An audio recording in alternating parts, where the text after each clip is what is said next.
here from Health, Food and More, here to talk to you today about our humble nettle plant. As you can see, I've got my gloves on for harvesting. Very important when we're harvesting our prickly native here. Now, nettle is a fantastic plant to have. It provides us with nutrition. You can eat nettles in your diet. You can actually use nettle stem to make cloth, so we can actually make clothes from nettles, and we can make medicine from nettles as well. So in the springtime I come out when the plants are very young, and these are probably still young enough to eat. I pick nettles and I make them into nettle soups. I cook them like fresh spinach, and I've also made nettle crisps like kale crisps, mixing them into a blend and then dehydrating them. So they're very nourishing, very rich in iron, folic acid, vitamin C, and provide a lovely sort of cleansing tonic in the spring months when they first appear. Now, the traditional way that nettles have been used has been part of our diet, but also, as I say, they've been used in medicine as well. And very important medicine for treating toxic problems. Traditionally, we would use nettles for treating conditions such as gout, because nettle is very good at getting rid of uric acid from the body. So after eating a diet of salted foods through the winter and preserved foods, people would get nettles in the spring months and use them for cleansing their systems and clearing out uric acid from the joints. And another way that they would use nettles, something that was actually done in the Fife area of Scotland, was to actually use them for a nettle thrashing. So you would see the village wise woman and she would give you a thrashing with nettles on your arthritic joint. And that was used to stimulate blood flow into the area. So you get blood moving into the area and it would decongest that aching, stiff joint. And that's been a traditional treatment over many, many years.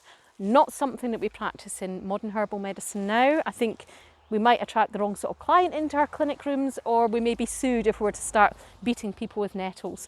But it is a traditional remedy that seemed to hold a lot of favour with folk healers in the past. Now, historically, we've looked at using the nettle leaf, but we've discovered a lot more about nettles over recent years as science has really opened up our understanding of this plant. We can use nettle seed. Very difficult to harvest because you get such small amounts, but you can take nettle seed and dry them and then use them as a stimulant. They're quite stimulating, a bit like having a caffeine buzz, but also thought to be very good for the thyroid gland and very, very cleansing on the kidneys. So very good if somebody's got very depleted kidney function. Just a few seeds, not many, would be enough. And we also understand now that nettle root itself is also very good, and it's specific for dealing with prostate problems. So if we're working with elderly gentlemen with enlarged prostate, it can work very well. So very versatile plant, one that treats a broad spectrum of different conditions, and one that really crosses over between food and medicine.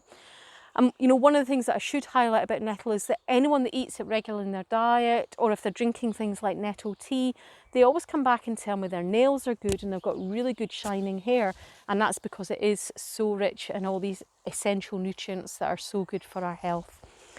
One final tip that I need to let you know about is if you get a sting from nettles. I was told as a child that if I got stung by nettles to spit on a dock leaf and then rub it on, but I always found that really ineffective. But a friend of mine who's a forager taught me that actually if you peel the stem back and apply the juice from the stem onto a nettle sting, it works.